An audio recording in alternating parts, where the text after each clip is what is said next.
नमस्कार साथियों। आज प्रस्तुत है नॉवेल माँ का दूसरा भाग।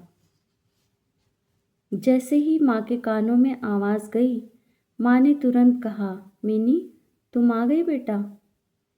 मिनी ने कहा, हाँ माँ मैं आ गई, क्या तुम मेरे साथ चलोगी? माँ ने तुरंत कहा, हाँ।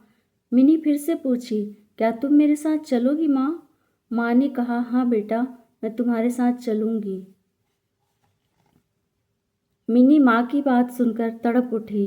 तुरंत पति के पास आई, माँ से मिलवाई। मच्छरदानी के बाहर ही वे खड़े थे। स्थिति समझने में उन्हें देर नहीं लगी। मिनी ने अपने पति से कहा, मैं माँ को अपने साथ घर ले जाना चाहती हूँ। वे बोले, ठीक है, पहले आपके भाई साहब को आ जाने दो। भाभी खाना बना रही थी। तभी मिनी के भैया भी आ गए। मिनी ने पैर छुए। मिनी को आई देखकर भैया भी खुश हुए। फिर सहज भाव से माँ के कमरे में ही बातें होने लगी।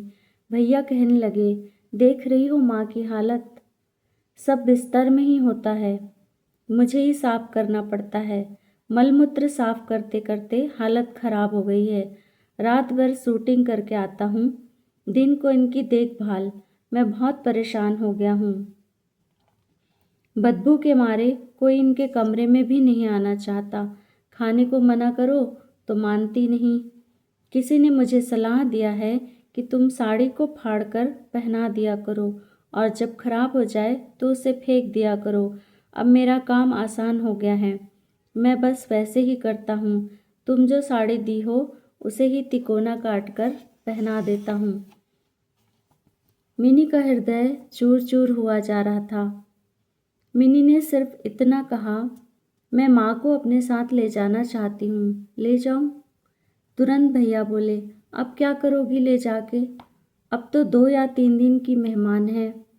मिनी ने कहा, ये कैसे कह सकते हैं? तुरंत किचन से भाभी आई और भैया को बुला के ले गई। थोड़ी देर बाद दोनों विरोध करने लगे। कहने लगे, नहीं भेजेंगे। मिनी को समझते देर नहीं लगी। क्यों मना किया जा रहा है? मिनी ने कहा, मैं सिर्फ माँ को लेके जाऊंगी और कुछ नहीं। दोनों मन ही मन खुश होने लगे। झुंझलाहट के साथ वो अपनी बातें भी कह देना चाह रहे थे। देखो, अभी साफ करने की आदत बनी हुई है, अगर तुम फिर से माँ को लेकर आओगी तो हमसे फिर नहीं होगा ये सब। फिर 2 दिन की मेहमान है, उसे ले जाके क्या करोगी? मिनी ने कहा, अगर मौत आनी ही होगी तो मेरे घर में ही माँ रहेगी ना, कहीं बाहर तो नहीं रहेगी। मौत आनी रहेगी तभी आएगी, अगर नहीं आनी रही तो नहीं आएगी। दोनों को बात जची। अगर नहीं आई तो? फिर भैया पूछे, कैसे लेके जाओगी? मिनी ने कहा, एम्बुलेंस से।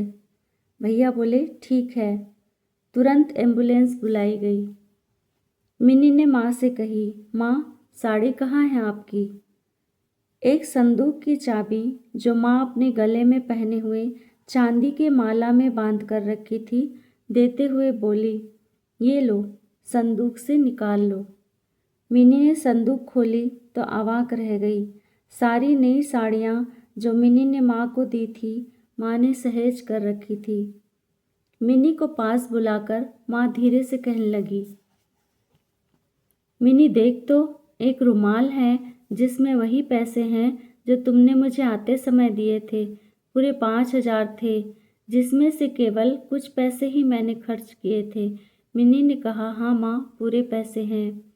जल्दी से मिनी ने नीले रंग की साड़ी निकाली, ब्लाउज़ बदले और एम्बुलेंस के आते तक माँ की कुछ साड़ी और ब्लाउज़ संदूक में रखी। मिनी को पता था कि माँ को संदूक से बेहद लगाव है। क्यों ना हो, माँ की शादी की संदूक थी।